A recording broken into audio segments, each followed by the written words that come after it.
mentioned there and the functions that they perform. We talk about the process of conception. We continue to talk about the prenatal developmental stages, with emphasis on the germinal, the embryonic, and the fetal stages. We talk about labor, and then we end with threats to prenatal development. So, in our first radio lecture series, I think we emphasized the fact that human development does not begin from birth. Human development actually begins from conception. And conception is actually made possible by a man and a woman who are of reproductive age, who have well-functioning reproductive systems. And so each of these systems is made up of a number of organs. So an organ system is made up of a number of organs that perform different functions. So for our session this morning, we are going to take a look at the reproductive system of the males and the reproductive system of the females, and look at the major organs and the function they perform and how they aid in the process of reproduction. We begin with the males, and we know that for males, the man has to have a testis that produces sperm and the hormone testosterone. The hormone testosterone is the primary male hormone that aids in sperm production in males. We also have the epididymis, that is a coiled tube where the mature sperms that have been produced are stored. So the epididymis is a storehouse that houses all mature sperms. We also have the vas deferens. Some people will say the sperm duct, and it is that organ that transports the mature sperms to the urethra. In males, their reproductive system is connected to their urinary system, and so it is the urethra that exits urine and also helps to release the sperms. Now, there is also the seminal vesicle, and the seminal vesicle produces seminal fluid which nourishes the sperm. I always ask my students the difference between the sperm and the semen, and the answer is that the sperm is the cell, the gamete itself. Most of the time, or usually, the sperm is not visible with your naked eye, but when you see a sperm, you see it in a liquid form. So the sperms are contained in that liquid, and it is that liquid that we refer to as the seminal fluid. The function is that it helps to nourish the sperm, that is one, and it also helps the sperm to swim to aid fertilization. And then we have the penis that delivers the sperm into the female reproductive system during intercourse. So now let's explore the major organs in females. The major organs in females are the ovaries. The ovaries produce the hormones estrogen and testosterone. Estrogen helps in menstruation, and progesterone helps to maintain pregnancy. We also have the fallopian tubes. The fallopian tubes transports the eggs from the ovaries to the uterus. In fact, it is in the fallopian tube that fertilization takes place. Then we have the uterus. The uterus is a hollow space where the maturing fetus derives its nutrition and everything to help develop into a full-grown baby.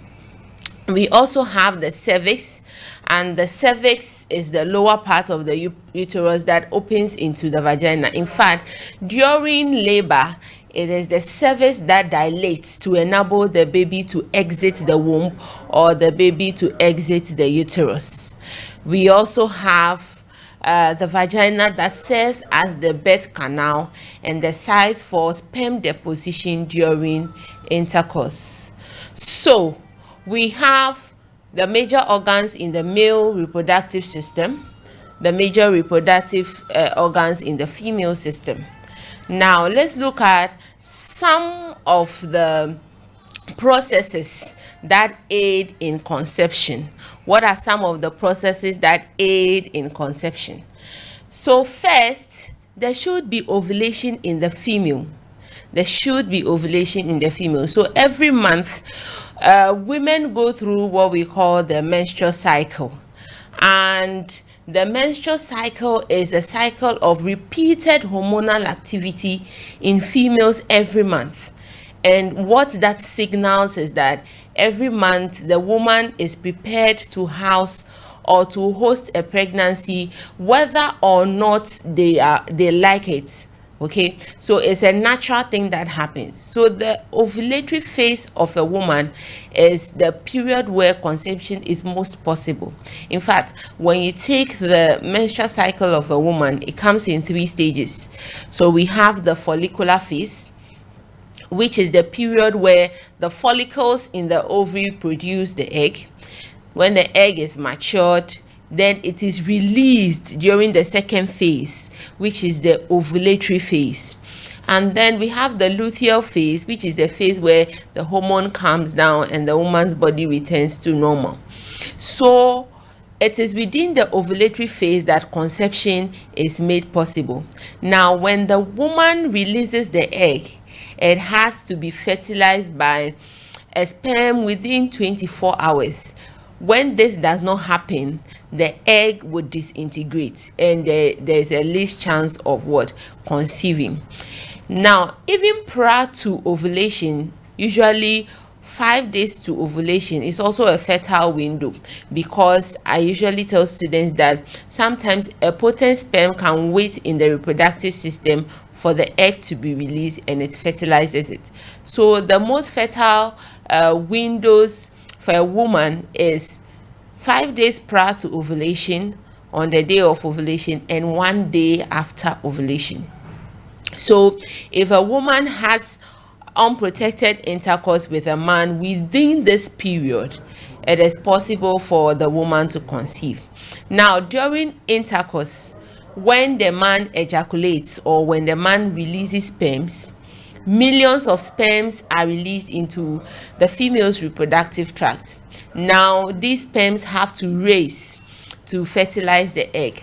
It is a journey of the fastest and the strongest, or what we call survival of the fittest. And that is why some motivational speakers will tell you that the fact that you are born means you are a winner, you are a champion, which is true, because that particular sperm that fertilized the egg to form you had to race against millions of sperms to be able to, form what we call the zygote. So during the speed race, some of the sperms die off, some get trapped, but some also are able to make it to the egg, which is the ovum. So the sperms travel through the uterus to the fallopian tubes, and only one of the sperms would be able to fertilize the egg. And so once that particular sperm fuses with the egg, there's a chemical that is released that prevents other sperms from fertilizing the same egg. So in actual sense, only one sperm can fertilize an egg. And so the fusion of the sperm and the egg is what we call fertilization. Okay, the fusion of the egg cell and the sperm cell is what we call fertilization. Now, with the fusion of the egg cell and the sperm cell, the genetic material of both the man and the woman are combined to form what we call a zygote. So what is the genetic material? Chromosomes. So the man brings 23 chromosomes, the woman also brings 23 chromosomes, and they pair up, making 46 chromosomes in a healthy, normal human being. Now, once the zygote is formed, it begins a process of cell division or mitosis. So the zygote divides into 2, divides into 4, into 8, into 16, 32, and so on. Now, the final group of divided cells is what we call the blastocysts. The blastocyst is what moves down the fallopian tube, it moves down the fallopian tube to the uterus. And once it gets to the uterus, it attaches itself to the uterine lining, and we say implantation has happened. Okay, so the divider cells will move from the fallopian tube where fertilization took place. It will move from the fallopian tube where fertilization took place to the uterus, and then it attaches itself to the uterine lining or the endometrium, and that is where we say implantation has happened. So implantation indicates that successful conception has taken place. Implantation indicates that successful conception has taken place. So actually, there is a difference between fertilization and conception. So fertilization refers to the process where the sperm cell and the egg cell fuse to become a zygote. So the outcome of fertilization is that we have what we call a fertilized egg, which is the zygote. But when we talk about conception, it refers to the entire process of beginning a pregnancy, which will include the fertilization and implantation. So when implantation is not successful, we don't say that the person has conceived. So conception is successful with implantation, because sometimes in some people the sperm is able to fertilize the egg. We have a fertilized egg, but implantation fails. So when implantation fails, then conception has not happened. Okay, so now that we have implantation, what happens next? The sperm has fertilized the egg. There is cell division or mitosis. And then the final group of divided cells, also called the blastocyst, moves down the fallopian tube to the uterus and attaches itself to the uterine lining. And we say conception has happened. But we know that when a woman conceives, it's for a period of 9 months. So what happens within these 9 months? In the medical field, they classify the prenatal period into trimesters. So you have the first trimester, which is the first 3 months, the second trimester, which is from the 4th to the 6th month, and the last trimester from the 7th month to the 9th month. However, in psychology, we have a different way of classifying the prenatal stages. So in psychology, we have also 3 stages, but these stages are: 1, the germinal stage. The germinal stage is from 0 to 2 weeks, and the second stage is the embryonic stage. The embryonic stage is from the 3rd week to the 8th week, and then we have the fetal stage from the 9th week till birth. I'll go over the stages again. The germinal stage is from 0 to 2 weeks. The embryonic stage is from the 3rd week to the 8th week, and the fetal stage from the 9th week till birth. So what we are going to do now is to take each of the prenatal stages and look at what happens in each of the stages. So let's begin with the germinal stage, which is from 0 to 2 weeks. At the germinal stage, whatever is formed is called the zygote. So the germinal stage is also called the stage of the zygote. So now, 1, sex of the child. The sex of the child is determined at the germinal stage. Remember, I said when the sperm fuses with the egg, the genetic material of the man and the genetic material of the woman come together. And so chromosomes from the man and chromosomes from the woman, 23 each, pair up. And so in a healthy human, we have 23 pairs of chromosomes, or we have 46 chromosomes. Now, the first 22 chromosomes are called autosomes. Autosomes is spelled as A-U-T-O-S-O-M-E-S. Now, autosomes, because they look alike, they are identical. And then the 23rd chromosome is what we call the sex chromosome. The sex chromosome is different in males and females. So for females, they have XX, 2X as their sex chromosomes, and in males they have XY.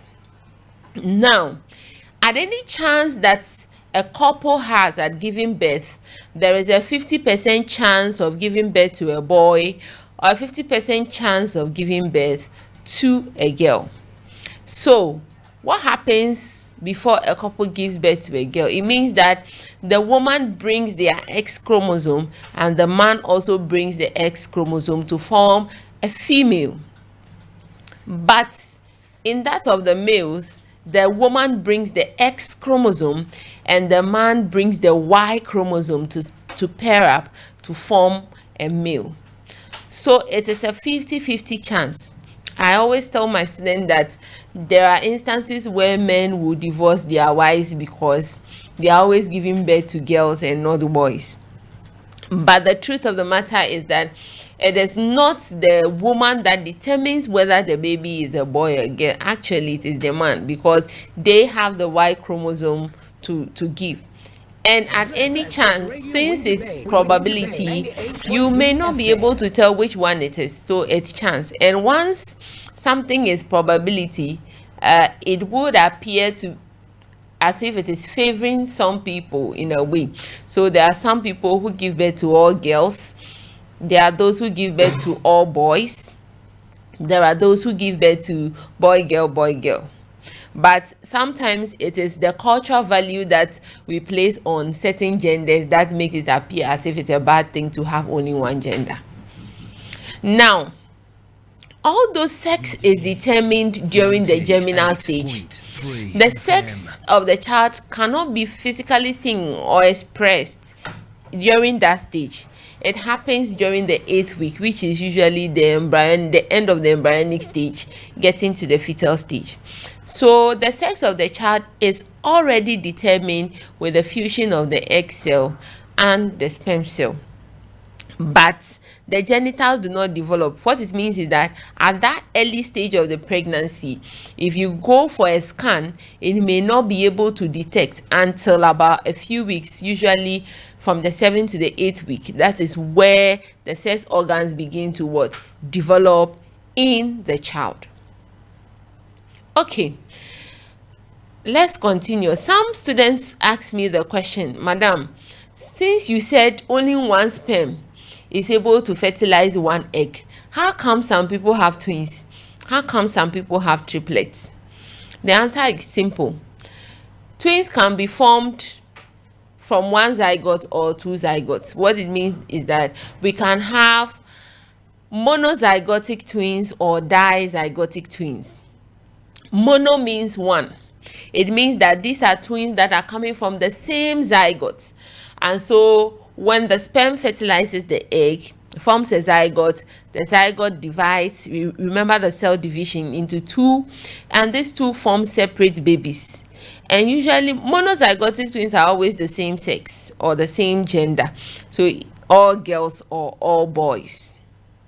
Now, there are some times that some women produce two eggs. What it means is that different sperms will fertilize these two eggs. So one sperm one goes to fertilize maybe the first egg, and then sperm two goes to fertilize the second egg, in which case we have what we call dizygotic twins. Di means two. It means these are twins coming from two different zygotes. And so dizygotic twins can either be the same sex or different sexes. So it means they can all be males, they can all be females, or they can be male, female. So we call monozygotic twins identical twins because they are from the same genetic material. So they have some level of similarity in terms of their genetic makeup. So most of the time, monozygotic twins are very identical. And then we call dizygotic twins also fraternal twins. Okay, so that is how twins are formed. So a twin can either be monozygotic or it can be dizygotic.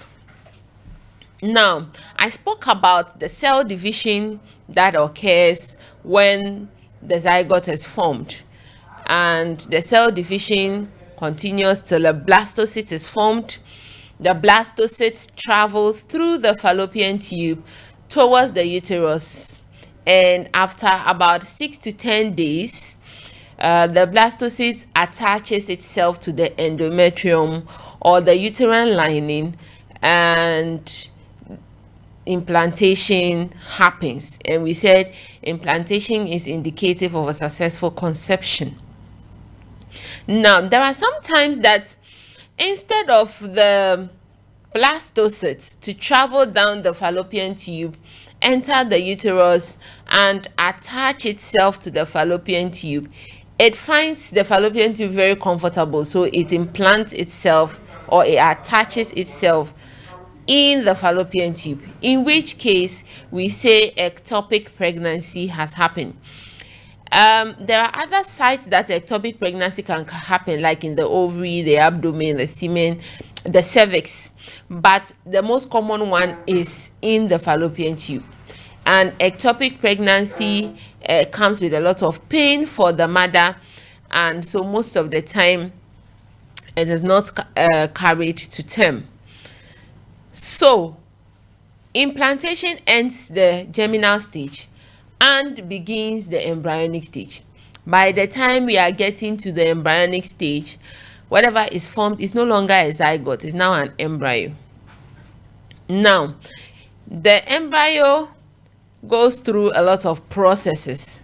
So, for example, through the process of gastrulation, 3 layers of the embryo are formed. Through the process of gastrulation, the embryo forms 3 layers. And these layers are: 1, the ectoderm. Ecto means outer. Ectoderm means the outer layer of the embryo. 2, the mesoderm. Mesoderm means the middle layer of the embryo. And lastly, we have the endoderm. Endo means inner, and so endoderm refers to the inner layer of the embryo. So the 3 layers of the embryo that are formed through the process of gastrulation are the ectoderm, which is the outer layer, the mesoderm, which is the middle layer, and the endoderm, which is the inner layer. Now, once these 3 layers of the embryo are formed, a process of differentiation allows for these layers to form different parts of the human body. So, for example, the ectoderm differentiates into the skin. The skin is the outermost organ of the body. We have the hair, we have the nervous system, and so on. The mesoderm also differentiates into our muscles, our bones, the circulatory system, and all the organs in them. And then the endoderm differentiates into the digestive tract or the digestive system, the lungs, and other internal organs. All right, so 3 layers are formed and they differentiate in different parts of the body or different organs. And now this process is also called organogenesis. So organogenesis is the process where major organs and organ systems of the body begin to form and take shape. The major organs of the body are your heart, your brain, your lungs, your digestive, etc. Now, another process that happens at the embryonic stage is placentation, or what we call placenta formation. And the placenta is what connects mother to child through the umbilical cord, right? And so the placenta formation also occurs at the embryonic stage. And the function of the placenta is to support the growing embryo. How does it support the growing embryo? To enable exchange of nutrients, that is one, to allow exchange of gases, and to allow exchange of waste products between the mother and the developing baby. What it means is that whatever the mother eats, the child feeds from it. and the child also exchanges gases through the mother, and waste products are also released through the mother, all through the what, the placenta. And so the placenta is a very important organ during prenatal development, and the placenta is connected to the child through the umbilical cord. I tell my students that the umbilical cord is not only a channel for nutrition or that, but it's also a channel for emotional connection between mother and the child. So we see that by the end of the embryonic stage, which is by the end of the 8th week, so 2 months of pregnancy, most of the organs begin to form. And so what happens is that it's only left for those organs to become more grown and defined for the baby to leave the uterus. So during the fetal stage, which is the 3rd stage from the 9th week till birth, there are some key milestones that happen. So from week 9 to 20, for instance, you would have formation of the external genitalia. The baby begins to make reflexive movements. What we call the baby is kicking, and so the mother can feel the reflexive movement that the baby is making in the womb. The child also develops the ability to hear. Soft hair begins to form or develop on the child, particularly on the head. Then from the 21st week to about the 40th week, we have the brain and the lung maturation. Child begins to gain enough weight. The nervous system begins regulation, and the baby comes to what we call a full-term development. So when the baby gets to full term, it means that the baby is ready to leave the uterus. Now, of all the 3 stages that we've talked about, the germinal stage, the embryonic stage, and the fetal stage, there are certain periods that we call critical periods. And when we mention critical period, it is a time during prenatal development where an organ or an organ system is highly sensitive to external environmental influences, so such as nutrition, such as toxins or infection. What it means is that, for example, when we take the embryonic stage is one of the critical periods in pregnancy, because this is the period where major organs of the body are being formed. So when the mother is exposed to toxins, to infections, or has poor nutrition, it can result in what we call permanent structural and functional abnormalities, or what we call congenital abnormalities. So when we talk about a structural abnormality, it means, you see, certain structures of the body or parts of the body do not form well because of exposure to such chemicals. Then when we talk about a functional abnormality, the way these organs are supposed to function, sometimes there are problems with it. And so I tell my students that research is even showing that in areas where galamsey is very prevalent, we are having a lot of children being born with congenital abnormalities. There was the last time that TV3 carried a news item about a goat that had 2 heads. So I tell my students, if even goats are having 2 heads, how much more human beings? So these chemicals, lead, mercury, radiation, all these things can pose a danger to the developing child, particularly when the pregnancy is at the embryonic stage. Now, let's talk about labor. So we said that the baby is now at full term, ready to leave the uterus. So labor is the process, the physical or the physiological process through which the uterus contracts to deliver the baby and the placenta. Now, labor can be spontaneous. Spontaneous means that it comes naturally, or labor can be induced. Maybe you are giving certain injection for the child to come out. Labor comes in 3 stages. So in spontaneous labor, the first stage is that the woman will say, my water broke and I started having contractions. So what this means is that, you see, the baby is contained in an amniotic sac and covered with amniotic fluid to protect it from external shocks. And so when mothers say my water broke, what it means is that the sac is tears open and the water starts coming out. It's an indication that the baby wants to come out. So when this happens, the woman experiences periodic contractions, and which allows the cervix to dilate.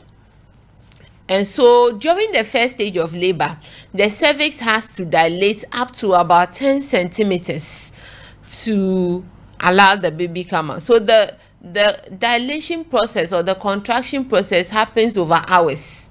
So the periodic contractions, and the nurses will be measuring to see if the woman is fully dilated. Now, once the woman is dilated up to 10 centimeters, then we move to the second stage, which is actually the active stage of labor, where the woman would have to push the baby out with intense contractions. Then the third stage, once the baby comes out, usually the baby comes to the head and the rest of the body is slid out of the woman. Then the third stage is the point where the woman delivers the placenta, which usually happens about 5 to 30 minutes after the child is born. Now, there are some children that are not born through vaginal delivery, but they are born through cesarean section. Cesarean section is a surgical procedure that is used to deliver the baby by making incisions in the lower abdomen and the uterus of the woman. Now, a cesarean section can be elective or emergency. So when we say elective cesarean section, it means that it was planned that maybe due to certain issues the woman would have a cesarean section. But it could also be emergency, meaning that the woman is expected to have a normal vaginal delivery, and due to one reason or the other it didn't work and they have to do the cesarean. There are a number of factors that account for cesarean sections. So for instance, sometimes when the weight of the baby is a lot, it's so huge, they don't allow women to, because sometimes women could have tear, it could be life-threatening for the woman. Then another reason is when there is more presentation, or what we call breech. So there are some times that the baby is in a breech position. The baby's head is supposed to face down the uterus, so the head comes out first. But if the baby is in any other position aside this position, we say there is a more presentation or there is breech. Then another reason could be when the mother has been in prolonged labor or obstructed labor, they can have a cesarean section. If the woman has had earlier births, multiple births, 2 or 3 through cesarean sections, subsequent ones the woman will have to go through a cesarean. And of course, there are sometimes that any of these factors, none of these factors are here, but the women just choose to have their children through cesarean section. Now, I want to talk about the last thing, and then I can open the line for your questions. And the last thing is threats to prenatal development. What are some of the things that can pose a threat to the developing child? For this, we categorize them into 2. So we could have biological threats or environmental threats.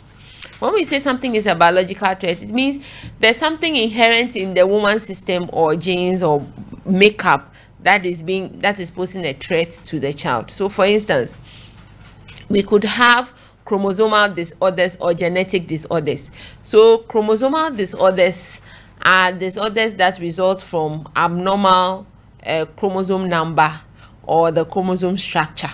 So an example of chromosomal disorder is Down syndrome. In Down syndrome, the children have an extra copy of the 21st chromosome. So it is also called trisomy 21. So instead of having 2 chromosomes, when it comes to the 21st chromosome, they have 3. Other examples will be the Klinefelter syndrome, where males will have XXY instead of XY. We have super male syndrome, where males will have XYY instead of XY. We have super female syndrome, where females will have XXX, 3 X chromosomes instead of just 2. So sometimes these abnormal chromosome numbers can lead to its associated challenges, like some could have cognitive issues, some could have reproductive problems. For example, in Klinefelter syndrome, their organs are not really mature, so they are not able to produce sperms to be able to father a child. Then when the woman has maternal conditions like STDs, hypertension, diabetes, it can also complicate child growth. And then advanced age of a child's mother has also been linked to certain chromosomal abnormalities. So we found that when older women are having children, the likelihood of some of these chromosomal disorders happening is also high. It doesn't mean that it's the age that causes it, but it's an association. In research, there's a difference between causation and relationship. And so another genetic threat is genetic disorders, okay, or biological disorders. And these are problems with certain genes. This one is not the chromosome, it's the genes. And so an example of a genetic condition is sickle cell.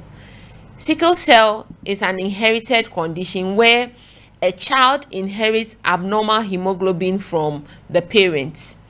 So in humans, our hemoglobin is supposed to be, or our red blood cells is supposed to be, disc shape. But in people with sickle cell, it's in the form of a crescent, or it's in the form of a moon. So it's not able to flow through the arteries or the veins in the body. So the sickled cells, or the moon-like or the crescent-like cells, they get clogged or they get stuck in the blood vessels, and they cause pain in people who have sickle cell. That's why the condition is called sickle cell anemia. Sometimes because the red blood cells are also weak, they don't have the normal shape, they die off easily and they cause anemia. And that's why the condition is called sickle cell anemia. What are some of the symptoms? The symptoms will include fatigue, pain episodes, anemia, sometimes swelling of the hand and the feet, and sometimes frequent infections, and also vision problems. How do you get sickle cell? You can only have sickle cell when you inherit abnormal hemoglobins from both parents. Both parents, I mean your mother and your father. And it means that there are sickling genotypes. So the genotypes are AA, AS, and SS. If you are AA, you have a normal hemoglobin.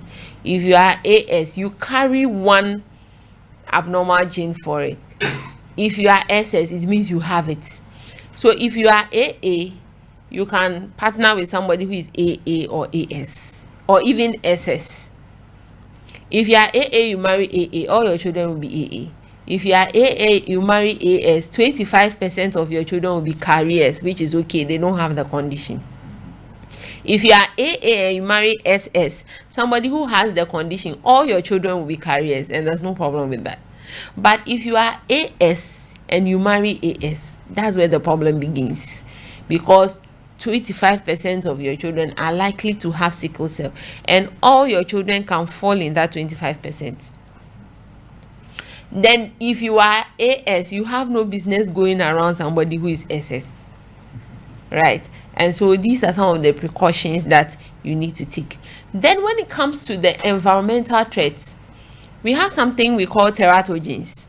Teratogens are harmful substances in the environment that affect the developing child. Some of the harmful substances include drugs. I didn't say hard drugs, I said drugs, because sometimes even normal prescription drugs are abused by people. And so when you are pregnant, you do not just take any drug. You have to make sure that the drug is certified for pregnant women. That's why when they are advertising certain drugs, there's a caveat that they put at the end, that it is no good for pregnant women and lactating mothers. The reason being that there are some that can cross the placenta and get to the child and harm the child. And so drugs, prescription drugs, can be abused, so we should avoid it. Sometimes the hard drugs, the illicit drugs, cocaine, marijuana, and all those things. Then we have the environmental toxins. The environmental toxins will include the mercury, the lead, the radiation, all these harmful substances within what the environment. When the mother has certain conditions, it can also affect the child. And most importantly, nutrition, right? Poor nutrition can negatively also affect the mother. So these are some of the things to avoid during pregnancy so that they do not harm the child. Then the substances we take or we drink, for instance, alcohol is very dangerous to the child. In fact, when a mother is exposed so much to alcohol intake during pregnancy, it can result in what we call fetal alcohol syndrome, a condition that is characterized by some cognitive deficits in children and some physical defects. So on this note, we draw curtains on our lesson for today. For the next 2 minutes, I'll open the lines. If there are any questions, I can quickly attempt them before we call it a day. 05039233158, 05039233158. Or if you are watching us live on Facebook, you can drop your questions at the comment section, and then we attempt them. But in summary, what we've been trying to do today is to detail out the things that happen before conception happens and even during the prenatal stage. So we looked at the male and the female reproductive systems, the organs in there, their functions.